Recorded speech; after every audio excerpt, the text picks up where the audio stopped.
Hello বন্ধুরা, আপনি যদি বস্তায় আদা চাষে আগ্রহী হয়ে থাকেন তাহলে এই ভিডিওটি আপনার জন্য খুবই গুরুত্বপূর্ণ এবং ব্যতিক্রম হতে চলেছে। এই ভিডিওটি অল্প টাকায় কিভাবে বস্তায় আদা চাষ করবেন খুঁটিনাটি তথ্য দেব। আদা গাছের গুরুত্বপূর্ণ টোটকা দেখাবো। পোকামাকড় একেবারেই হবে না। সুস্থ সবল আদার বীজ সংগ্রহ করতে হবে আপনাকে।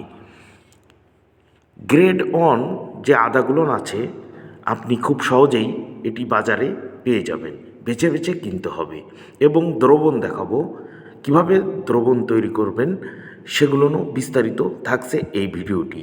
তো আসুন আমরা শুরু করি কিভাবে আপনি আদার বীজ সংগ্রহ করবেন। প্রথমে আদাটা ভালোভাবে পরিষ্কার করে নেবেন। পরিষ্কার করার পরে আপনি আদাগুলোকে অঙ্কুরোদ্গম কোন জায়গায় গজাতে পারে এটা আপনি দেখলেই বুঝতে পারবেন। সেই বীজগুলো আপনি ভেঙে নেবেন সুন্দর সুন্দর করে, যে এই জায়গা থেকেই বীজ গজাইতে পারে। তারপর আপনি এগুলোকে বেছে বেছে আপনি কায়দা করে রাখুন। এবার আসুন পট প্রস্তুত পালা। আপনি পটগুলো সুন্দর করে এভাবে কেটে নেবেন এবং নিচেই সুন্দর করে এভাবে ছিদ্র করে দেবেন। তারপর এতে বালি এবং কিছু জৈব সার মিশাবেন। বালিতে আপনার শিকড়গুলো গজাইতে ভালো হয়। সুন্দর করে এভাবে আপনি বীজগুলো রোপণ করবেন। 4 থেকে 5টা রোপণ করবেন। আপনার পটে চেপে চেপে দিলেও আপনার কোনো অসুবিধা হবে না আশা করি। দ্বিতীয়ত, আপনার এই পটগুলো ঢেকে রাখতে হবে। কিন্তু আপনি যে আলগা করে যে মুখ কেটে আলাদা জায়গা রাখছেন সেইগুলো আপনি ফেলবেন না। বীজ বোনা হয়ে গেলে আপনি এগুলো ঢেকে রাখবেন। ঢেকে রাখলে আপনার ছত্রাক জাতীয় পোকামাকড় বাইরে থেকে কোনো আক্রমণ করতে পারবে না। দেখুন আমি কিভাবে ঢেকে রাখছি। তো বন্ধুরা, দেখতে থাকুন ভিডিও সম্পূর্ণটি। দেখুন এভাবে আমরা কিভাবে রাখছি এবং এটি আপনি 20 দিন পর দেখতে পাবেন। দেখুন অঙ্কুরোদ্গম হওয়া শুরু হয়ে গেছে। 20 দিন পরে আপনারা এটাকে দেখে হালকা একটু কোনো সমস্যা আছে নাকি, কি সমস্যা হতে পারে সেটা আপনি ভালো বুঝবেন। দেখুন কি সুন্দর অঙ্কুরোদ্গম হয়েছে। তারপরে আবার ঢেকে রাখতে হবে 4 থেকে 5 দিনের জন্য। 4 থেকে 5 দিন পরে আপনি উঠায় দেখতে পারবেন। দেখুন কি সুন্দর শিকড় গজিয়েছে।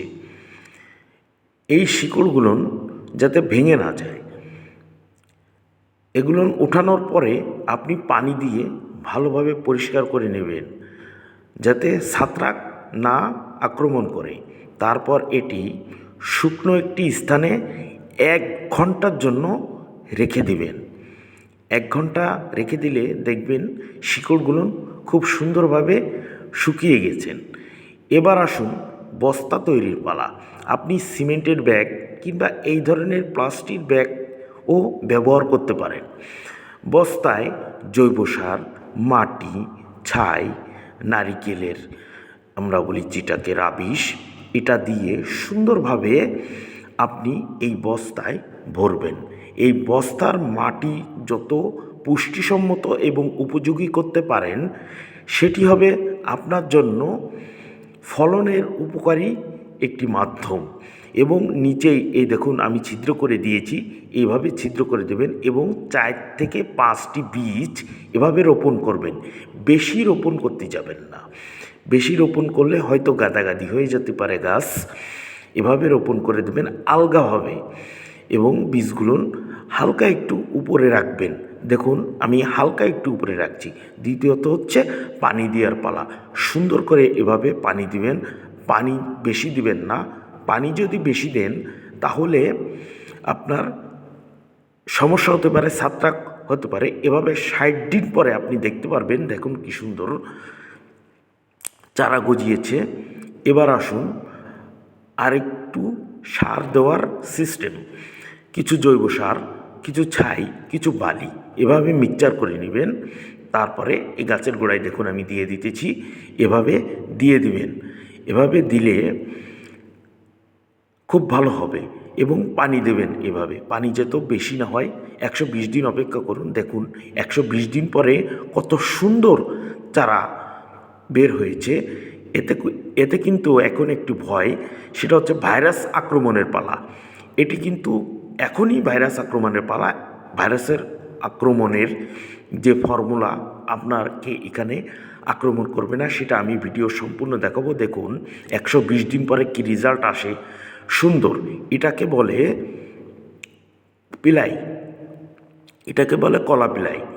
কলা পিলাই বলতে আপনি বীজটাকে আলাদা করে নিতে পারেন। আপনি যে বীজটা রোপণ করছিলেন আর কি, সেই বীজটা আপনি আলাদা করে নিতে পারেন। এবং পোকামাকড় দূরের করণীয়, দারচিনি গুঁড়া করে নেবেন। দারচিনি গুঁড়া করে নিয়ে ঠিক 1 লিটার পরিমাণ পানিতে 1 চামচ দিবেন। দ্বিতীয়ত হচ্ছে হলুদ দিবেন। এটা আপনি ঘরেই পেয়ে যাবেন, আপনার নিজের ঘরেই পেয়ে যাবেন। এই দ্রবণটি ভালোভাবে মিশাবেন। মিশানোর পর আপনি এতে ভীম যে লিকুইড আছে, সেই লিকুইডটি সংগ্রহ করতে হবে। এই দেখুন আমি 1 চামচ পরিমাণ লিকুইড দিয়ে দিতেছি। এভাবে ভালো করে দ্রবণটি মিক্সচার করে নেবেন। তারপর গাছে ছিটাবেন।